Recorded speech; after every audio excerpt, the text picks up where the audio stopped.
요한복음 13장부터 17장까지는 예수님께서 십자가를 지시기 전에 제자들과 마지막 순간을 함께 보내시며 귀한 가르침을 주시는 것이 기록되어 있습니다. 정말 놀랍고 귀한 가르침이죠. 아니, 복음의 핵심이 되는 가르침입니다. 하지만 12장에서 저희가 마무리하지 못한, 그러니까 예수님께서 마지막으로 유대인들에게 선포하듯 주신 말씀을 먼저 함께 보았으면 합니다.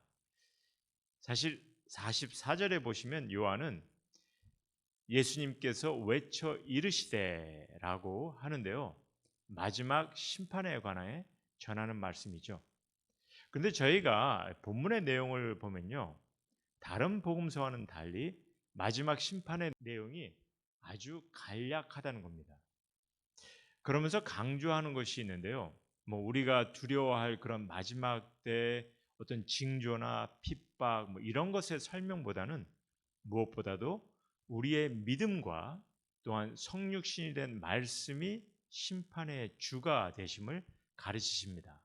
그럼 과연 말씀이 심판의 주가 된다는 것은 무슨 의미인지 좀 보기로 하죠. 그런데 먼저 좀 생각해 보고 싶은 것이 있어요. 뭐냐면요, 본문은 단 7절에 간략한 말씀이지만 요한이 요한복음의 아웃라인을 이 구절을 통해서 잡은 듯한 그런 인상을 줄 정도로 매우 소중한 가르침을 주고 있다는 거죠. 그래서 44절, 45절 말씀을 먼저 보시면 예수께서 외쳐 이르시되 나를 믿는 자는 나를 믿는 것이 아니요 나를 보내신 이를 믿는 것이며 나를 보내는 자는 나를 보내신 이를 보는 것이니라, 이렇게 적고 있습니다. 예수님의 이 말씀을 통해 예수님께서는 이 땅에 독생자 아들로 보내셨음을, 그래서 다만 우리의 믿음을 통해 우리가 구원을 경험할 수 있음이, 이것이 하나님께서 뜻하셨음을 좀 말씀해 주실 뿐만 아니라 또한 예수님께서는 당신 스스로가 하나님의 본체이심을 전하는 그런 정말 놀라운 그런 말씀을 해주고 계십니다.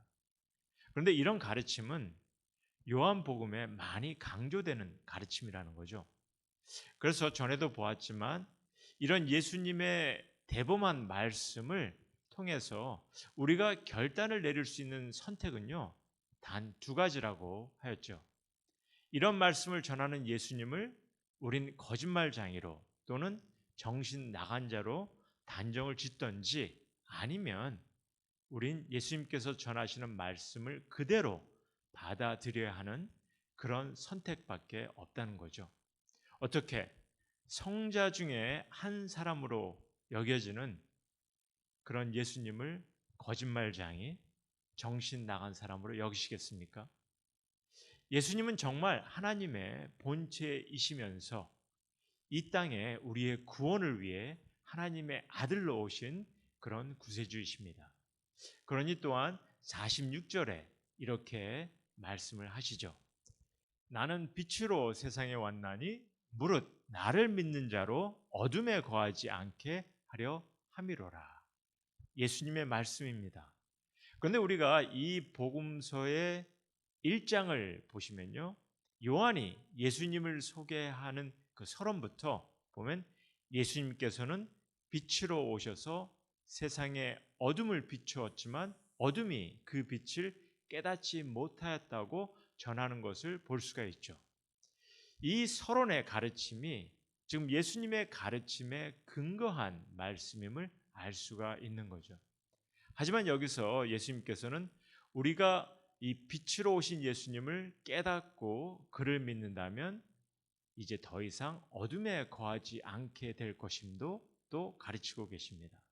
그렇다면 어둠에 거하지 않게 되는 것을 우리가 실제적인 삶에서 어떻게 경험하는지도 좀 생각해 봐야 하겠죠.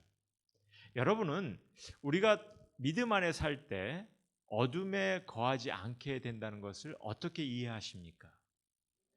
더 이상 죄를 짓지 않고 완전 천사같이 완벽하게 살아가는 것입니까? 육을 가진 인간이기에 결코 그렇지 못하죠. 믿음 안에서 어둠 안에 거하지 않게 된다는 것은요, 앞으로 내 삶의 목적과 방향이 성령님의 인도하심 속에 영생을 향해 가고 있는 삶을 말하고 있는 거죠. 어둠에 거하지 않는다는 것이 제약된 삶에서 벗어나 완벽한 삶을 이루는 것이 아니라, 비록 완악한 세상에 유할지라도 나의 삶은 심판을 기다리는 삶이 아니라 성령님의 인도하심 속에 주님의 뜻을 이루어가며 영생을 향해 정진해 가고 있는 삶을 말하고 있는 거죠. 주님을 사랑하고 믿는 이들에게는 더 이상 정죄함이 없음을 성경은 고백하고 있습니다. 그러기에 그 다음 구절에 또한 이렇게 말씀을 하십니다. 47절 보시면, 사람이 내 말을 듣고 지키지 아니할지라도 내가 그를 심판하지 아니하노라. 내가 온 곳은 세상을 심판하려 함이 아니요 세상을 구원하려 함이로라. 어둠에 거하지 않게 된 우리는요, 구원의 소망 가운데 주님의 빛을 바라보며 살아갈 수 있는 이가 된 것이죠. 하지만 믿음을 갖지 못하는 이들을 향한 경고의 말씀은 또한 이렇습니다. 48절에 보시면, 나를 저버리고 내 말을 받지 아니하는 자를 심판할 이가 있으니 곧 내가 한 그 말이 마지막 날에 그를 심판하리라. 여기서 나를 저버리고라는 말에는 예수님을 거부한다든지 무시하는 그런 의미도 포함이 되어 있습니다. 그리고 내 말을 받지 아니하는 자는 복음을 받아들이지 않는 것을 말씀해 주시죠. 그런데 여기서 놀랍게도 이런 이들을 심판할 이가 있다고 하는데 그가 곧 예수님의 말씀이라 하시는 거죠. 그래서 여기서도 요한이 이 복음서를 연 첫 구절이 이 예수님의 가르침에 의한 것임을 또한 우리에게 보여주고 있습니다. 그래서 보면 태초부터 하나님과 함께 계신 말씀이, 그 말씀이 하나님이시며 또한 그 말씀이 육신이 되어 독생자 예수로 이 땅에 오셨다는 그 말씀, 그 말씀이 이제 마지막 날에 예수님을 저버린 자들을 심판하실 거라는 그런 가르침을 주시는 거죠. 분명 예수님께서는 이 땅에 오셔서 심판이 아니라 세상을 구원하기 위해 오셨다 하셨습니다. 하지만 그는 또한 하나님의 본체이시기에 세상의 심판자임도 말씀하시는 거죠. 그래서 이제 마지막으로 또한 이런 말씀을 또한 선포하십니다. 우리 49절, 50절 보시면, 내가 내 자의로 말하는 것이 아니요 나를 보내신 아버지께서 내가 말할 것과 이룰 것을 친히 명령하여 주셨으니, 그러니까 계명으로 주셨다는 얘기죠. 나는 그 명령이, 그 계명이 영생인 줄 아노라. 그러므로 내가 이루는 것은 내 아버지께서 내게 말씀하신 그대로니라 하시니라 하십니다. 한마디로 하나님께서 독생자로 오신 예수님의 입술을 통해 새롭게 계명을 주셨으며, 그 계명이 영생으로 행하는 삶이 어떠해야 함을 또한 보여주신다는 거죠. 그리고 이는 즉 영생으로 행하는 삶이 어떠해야 함은요, 이제 예수님께서 제자들과 마지막 순간을 보내시며 가르치시는 것을 통해서 우리에게 보여주십니다. 그러기에 귀한 가르침이라 하였습니다.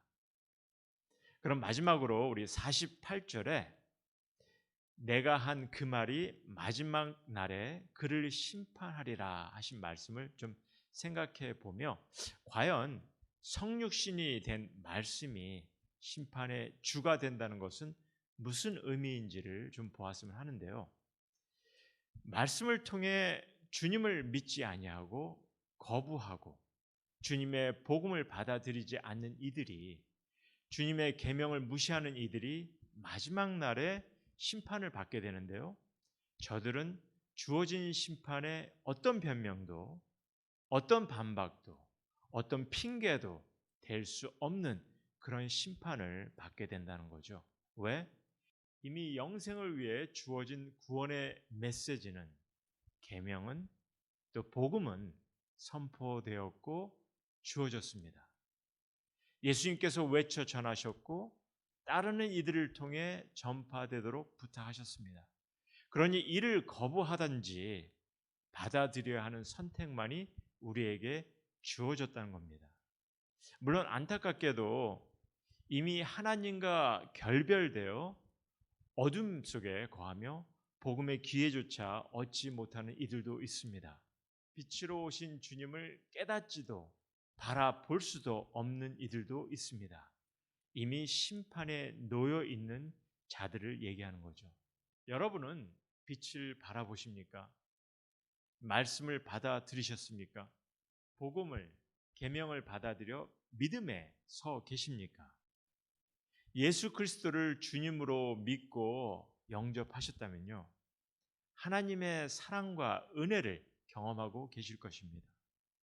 그러니 그 사랑을 나누시고 경험하시길 소원합니다.